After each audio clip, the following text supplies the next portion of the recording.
Hello and welcome back. Last time we had a bit of a look at my Discovery 3 to see what's up with it and what it needs doing, which frankly is everything. I left out quite a lot of detail. I thought I'd rectify that, and I thought we'd go for a little drive to a nice spot, and we'll sit on the tailgate with a cup of tea and we can have a look.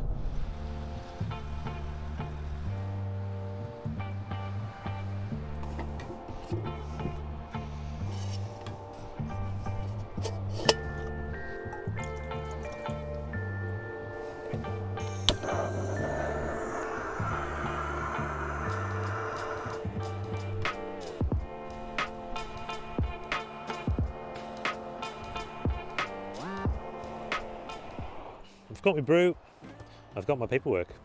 As promised, let's go through some of the details of this car. So it was originally sold by TH White Limited in Swindon, sold by Mr. AP Drummond.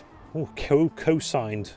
It's a very important role, of course, being a car sales manager. Ever so important. Warranty, first service, Harris Mays, Country Cars Land Rover service. And that's the first time for this log, for this book. So I think there was probably a previous book, but it's been lost. 2012, at 134,000 miles. Quayside tyres in the Isle of Man here. 2017, the next time at 189,000. Quayside again at 214,000 in 2019. But that is pretty much all the service record I have, other than a few receipts.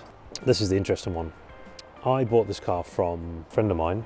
This was the work he had done earlier in the year, only 5 months ago or so. Just realised I need more Jaffa cakes. We've got rear upper arm, right hand, left hand, gearbox filter conversion for the gearbox.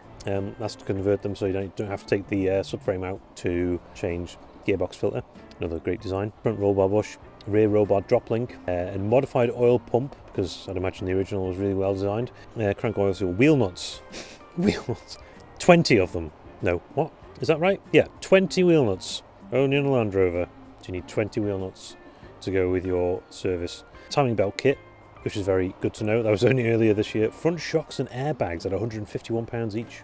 It doesn't sound all that dear, actually. Oil filter, oil, replace oil pump, timing belt kit, gearbox sump filter, gearbox oil, replace front shocks, roll bar bushes, rear suspension arms, replace rear roll bar drop links. A separate invoice from the same place. Again, this year, rear pads and discs, and a caliper. That was £372. It's currently done 227,000 miles, which I think is quite a lot. I said it's cheap, but I didn't actually tell you how much I paid for it. And that's not straightforward because I didn't actually pay anything for it. I traded it for a car I had, and one of my friends had this car. He wanted to trade the car I had, which I actually originally bought off him, which I paid him £500 for. So that is effectively how much this car owes me. I think it's pretty cheap, isn't it, for one of these, even with the high mileage and the issues, but I think they all have issues and most of them have high mileage. As you can see, I'm sat on the boot now because I finally managed to get the boot open thanks to my work, which you can see in the video I've linked. I had a little bit of an issue with that caused by my own stupidity, so check that out.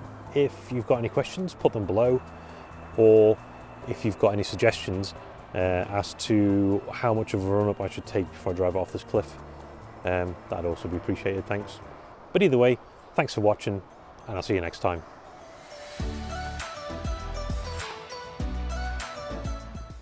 Nice sunset for you there, actually. I wonder... total eclipse. Was it with Jaffa cakes? I don't know. Beautiful.